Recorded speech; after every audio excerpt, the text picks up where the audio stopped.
Hey guys, Keegan with Covers and Co here. Just want to take a couple minutes and talk about something I'm really excited about that we're doing this year on the farm. We are going to be implementing liquid compost extract into our seeding operations. So what we've done here, we've built an extractor setup. You can see here we've got a grinder mixer pump in the bottom of this first tote. It's going to recirculate through the top, as you can see here. Basically, that's going to create the slurry. Then we've got this other line that comes off. I've got a bit of a slurry line that I can use to get the bottom and kind of stir things up a little bit. And then I can transfer to other totes. So I love the repurposing of old stuff. My old sprayer that I bought came with this chem batch tank that had a crack in it. Not useful for the sprayer anymore, but it's great for this. So I chopped the top off. I've got an inlet screen into the tote so I can start to remove some of those chunks as I'm circulating and as I'm slurrying. But then the bottom of the tank worked perfect, that I can dump in the raw compost in here, kind of slurry it up with the garden hose, get it nice and wet, get it before it drops in, get it nice and slurried. Any chunks broke up should make mixing a lot easier. And then here I've got an air bubbler, you can see, that's going to add oxygen and air into the actual compost extract in the mix.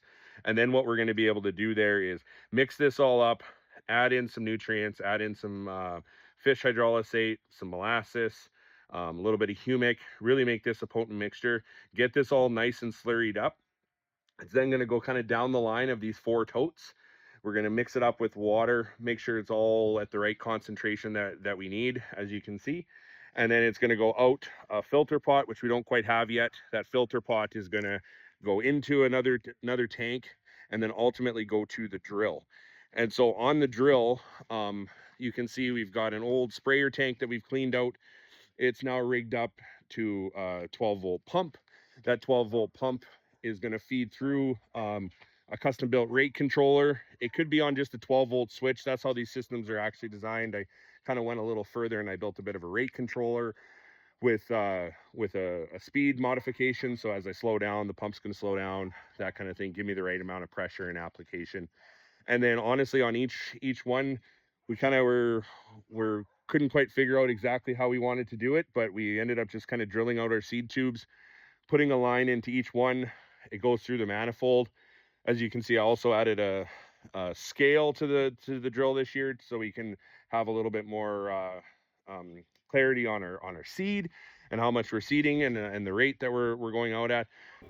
So we've got the air pump on the compressor on the actual batch tank, but when we're out in the field, I also don't want this to go anaerobic. So I want to be constantly adding air. So what we've done is we've added a controlled little pond pump, which backfeeds through the system into the tank and will constantly inject the slurry with fresh air all day long.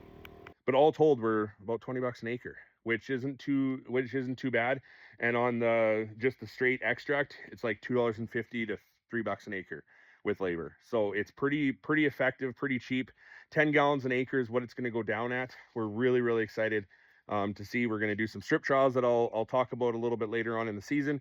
Really excited to see how this is going to go. I've seen really great things from other guys using it, and I'm really excited to see how this works out this year.